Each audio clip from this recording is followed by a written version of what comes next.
Chronic Pain back with another one. Corey Holcomb, yes, is still taking shots at Stephen A. Smith. And also you have Kwame Brown on the show today,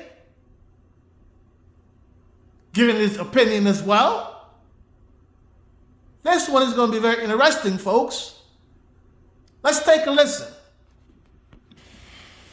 To the other interesting topics, because see, having Kwame here, it ain't just me who has a problem with the world famous ESPN's plant.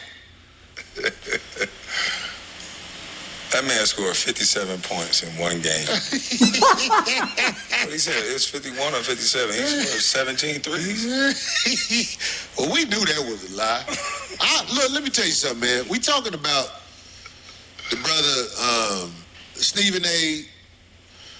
and Dodge Intrepid Windshield Headliner Smith. Yeah, but Now listen, we pile on Stephen A. because Stephen A. does and says disparaging things that are, in my opinion, planted in his mind by, as he say, his boss.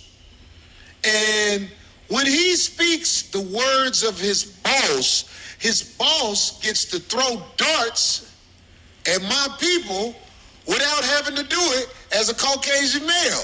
He sends his well-paid, no hairline and having Negro out on the ESPN desk and has him say it. And I've been saying this for the longest. So when I saw him and Kwame had the same issues, I was like, I knew it wasn't just me. Actually, it was a lot of people who said this. But you know what I'm saying? He talks about Kwame and Kwame Game from back in the day or whatever. But that one dude, Whitlock, Jason Whitlock. Yeah. He is on your ass, Stephen A. Everything you put out and write, Whitlock is on your ass. He also got you about the Jam Master J thing. Oh, they beefing now? Whitlock and Oh, yeah. What? Oh, yeah. I mean, Beef Lock is funny. Beef Lock. He got that beef in his throat, I tell you that, but Damn, no, I- Jason. Then Corey Holcomb just said Jason Whitlock got beef in his throat. Yo, Corey, man, you're a fucking mess, dude. For real. Let's continue. Whitlock and Stephen A. Smith are going head to head. That's like Because he's caught Stephen A. and a lot of things he said that don't work out the way he said it. oh wow, okay. When did you first start getting at him, Kwame? When he was talking shit about you being the first pick in the draft? Because first of all, that's an honor, man. To have you here, Facts. you was the first pick in the draft, man. That ain't no easy shit to do. The fuck is y'all talking about? So, but he was talking shit. Yeah. That's how it started. Well, it's a model that they came up with. We're only 1%. You know, it's only 500 NBA players, and like 300 each year come in. So there's more people that can't play than can. So they have a guy like Stephen A. He looks like a regular guy. He's threatening Kevin Durant. He's threatening everybody. How can a guy that can't read talk about somebody that can read? What? I can't do comedy. So What? Kwame? You taking shots at Stephen A. say he can't read? Is that what that is? Is that what Kwame's implying?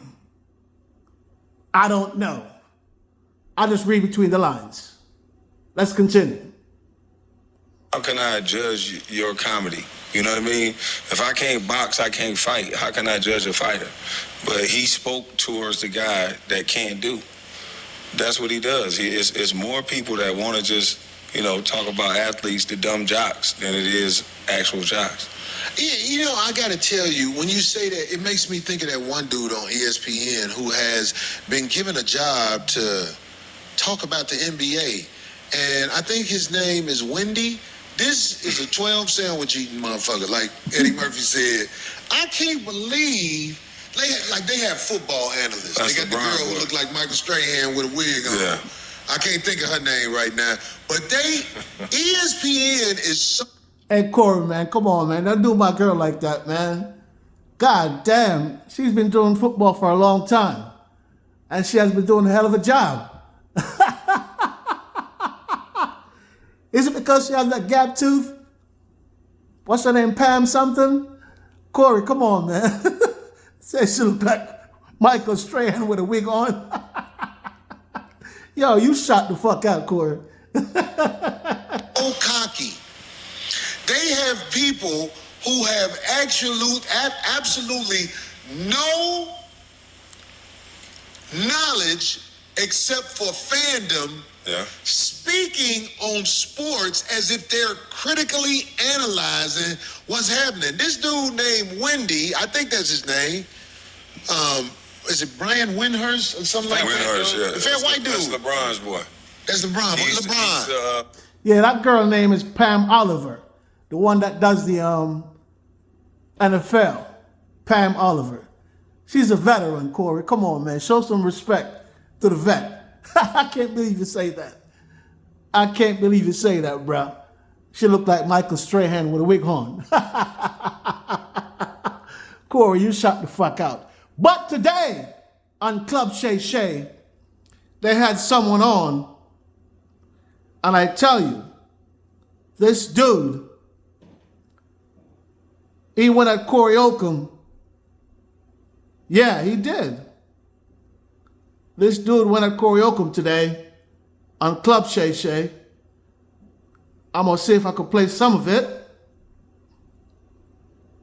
Little Rel from Chicago. Yes. He took shots at Corey Holcomb today. And I know Corey's going to destroy him next week on his podcast. Let's see if we can find this clip, folks. Holcomb, I love him to death. Chicago OG, but he be saying crazy shit that doesn't make sense. Talking about Corey Holcomb? About Gerard. Now, this is so crazy. I just saw him, and we embraced, but he was being a little hesitant. I was like, but he didn't know I didn't see the Gerard thing first. Right. He called Gerard an industry plan, right? Because he said he had a sitcom, and he hosted a award. Just because you ain't got something, that don't mean everybody a playing. And that's my point. Oh, shit. Shay Shay. Shay Shay's getting a part of it. Corey Holcomb. You hear that? Shay Shay is speaking out as well. And learn how to write a script. Right. This brother's, I brag about Gerard all the time. I recently saw somebody say this, and I love my big brother, Corey Holcomb. I love him to death. Chicago OG, but he be saying crazy shit that doesn't make sense. Recently, he said something about Gerard. Now, this is so crazy. I just saw him, and we embraced, but he was being a little hesitant. I was like, but he didn't know I didn't see the Gerard thing first. Right. He called Gerard an industry plan, right? Because he said he had a sitcom, and he hosted a award. Just because you ain't got something, that don't mean everybody a playing. And that's my point.